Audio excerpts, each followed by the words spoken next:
Hi, this is Anthony from Nascent Dynamics. The U.S. scores in just a few minutes into the game, so let's take a look at this goal and some of the build-up that led up to it.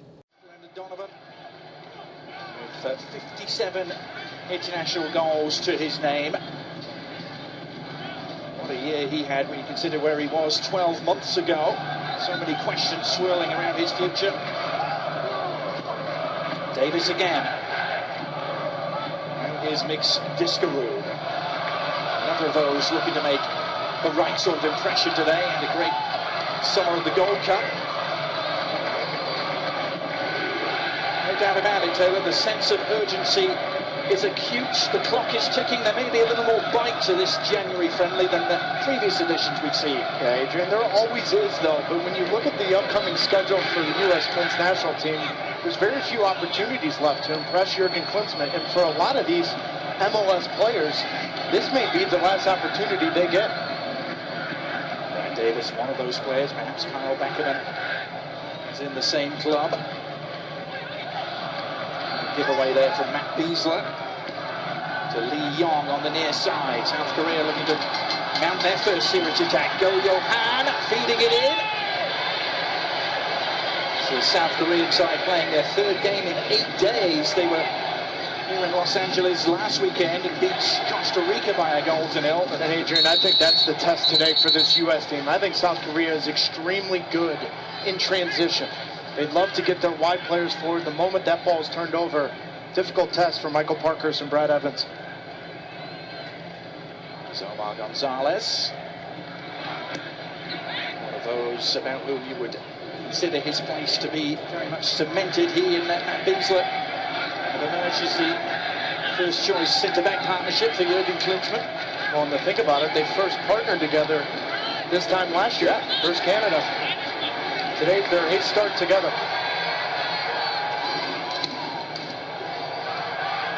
Now here's Discaroo. Donovan's little flick. He'll be playing deeper, just chucked in behind Chris Wondolowski. Chance for Wondolowski as well to shine. Davis on to Donovan. And here's Zusi. Trying to measure its cross, sending it deep. Davis! Oh, the header is there! Chris Wondolowski seizing his chance, seizing the moment, and the United States seizing an early lead.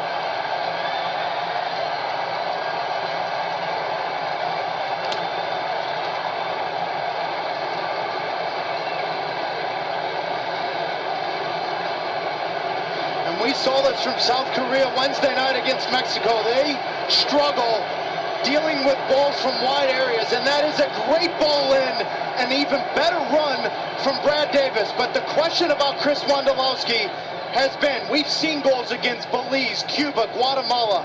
Can he score against a World Cup opponent? Right spot, right time. 72 goals in 4 seasons in MLS.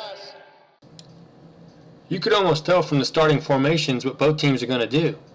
From the opening play, it's interesting to watch how each team tries to impose their respective game plans.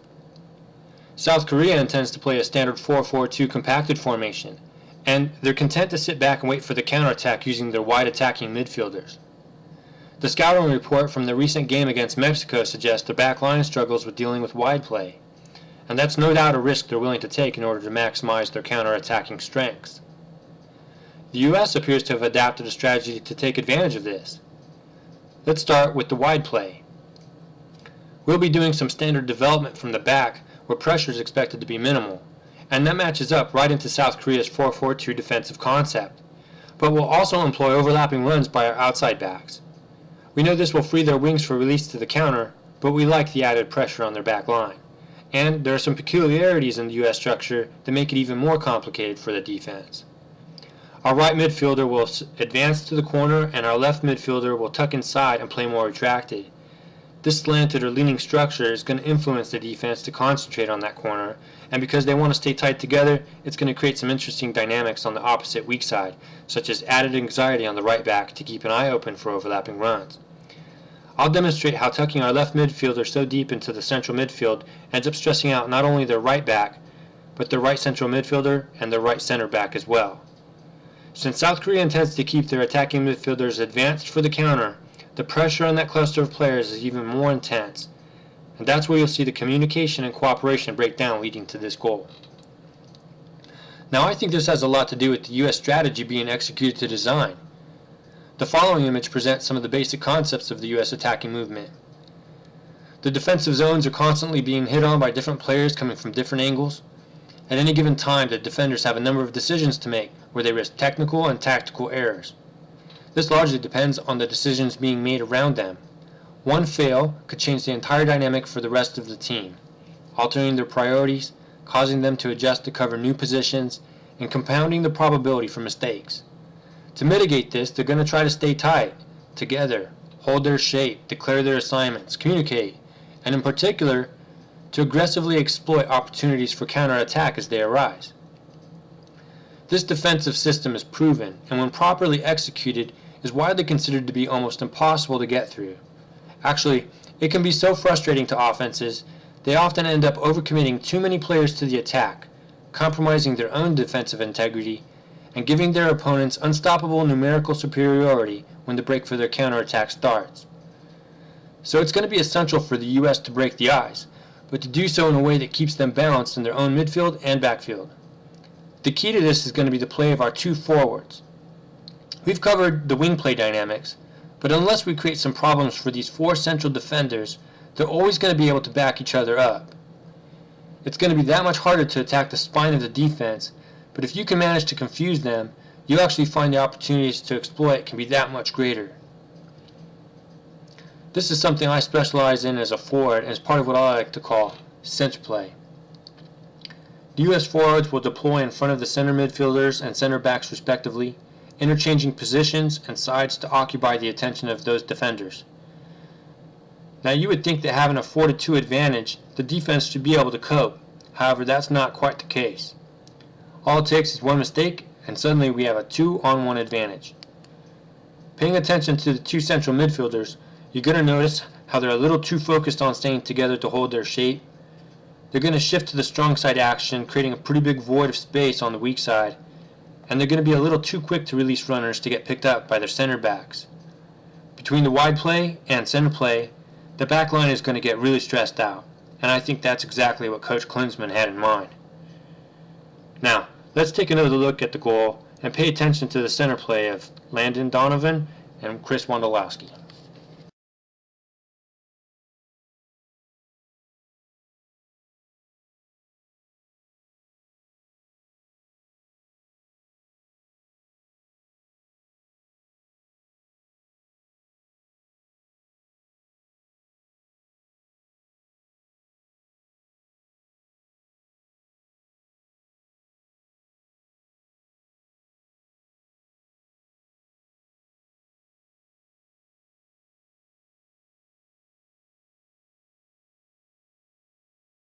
Now let's break it down to specifics. Developing from the back with minimal pressure, Beckerman can collect the ball from his center back, turn, and make his reads. Discaroo drops back to vacate the central midfield, but notice how he's not really picked up by the forward defender, and the weak side central midfielder releases to go pair up with the strong side center midfielder. Davis is going to tuck into that vacated space in the midfield, and you'll see him hold this weak side blind spot between the defender on the wing that wants to play the counter and the right back who wants to keep an eye out for the overlapping run. Looking down the center, Wando shows back, but he's covered by the midfield tandem flowing strong side with Beckerman's left to right movement. Donovan runs to split the center backs, and there may be a decent lane to hit him with the ball over the top, but by now the forward defender on Beckerman starts to increase his pressure. On the right, Evans starts an overlapping run and is easily released by the left midfielder, who appears more concerned about stepping in front to cut off the passing lane and is late to track back with the runner. Zusi is going to show back, perhaps to draw his left back defender up with him, and it looks like the play is to hit Evans on the run-in behind them. Beckerman buys as much time as he can, but he has to let the ball go before he can see the play fully develop. The left back, seeing the free-running Evans, decides to stay back, and actually ends up in position to make the interception. Zusi and Evans are going to be right up on him though, so he's going to try to clear the ball first time up to his winger or forward. His contact ends up being poor, and this plays the ball to what appears to be a line-backing pressure trap by the U.S. Notice here how both central midfielders are sucked in to cover Wando in the corner quadrant, paying special attention to how the weak side central midfielder is ball watching, and not paying attention to the space behind him, probably assuming his forwards will pick up the U.S. midfielders. It looks like the strong side forward wants to keep an eye on the ball for the counter clearance and perhaps thinks he's fronting Beckerman. Diskerud slips underneath in perfect position to recover the clearance, and the weak side forward that might have tracked him instead contends with Beckerman, who runs across his face. Diskerud has time and space to make his reads. Zusi remains an option on the right, but the defense is concentrated there. The left is wide open, but that option would give the defense a chance to reconstitute. The best option is to split the central midfielders, and notice how together they're quick to drop their mark and step out to pressure. This will be a recurring theme the U.S. takes advantage of. Donovan steps into the lane and is passed off from the right to left center back. With Zusi also marked up, there's suddenly a real danger with the free releasing Wondo. Let's just take a second look at the pressure this puts on the back line. The right center back knows he might have to pick Donovan back up, or Wondo, depending on the decision made by the left center back. He also has to keep an eye open for Zusi, because the left back seems more concerned with shifting over to the free runner. Technically, if both left defenders jump on Wondo, there could be two attackers running free into the box. So this adds to the anxiety of the right back, and his Mark Davis is tucked so deep into the midfield that he's afraid to step out of position. Even worse, none of the other players on his side seem interested in helping him out. Donovan's going to get the ball and flick on first time to the running Wondo. If he misses, he still hits Zusi or potentially even Evans. It's decision time for the left center back, who decides to step in the passing lane between Donovan and Wondo. At this point, the defense is being tested, but still maintaining its integrity. Playing the pass was a big risk, but he's rewarded by deflecting the ball up to his trailing left midfielder, and now it would appear the counterattack is on. The winger heads the ball forward and breaks up the line for a give and go. The forward makes a good play to win the 50-50 ball, but is under immediate pressure from all angles. It's taking too long to settle the ball, and all his options or lanes are covered. Diskerud gets a foot in, and the ball actually falls right to the winger, but he too is under immediate pressure by the recovering defense. I think you can tell the U.S. is committed to aggressively disrupting any attempts at a counter. Let's take a look at the left back, who finds himself out of the play on the back line.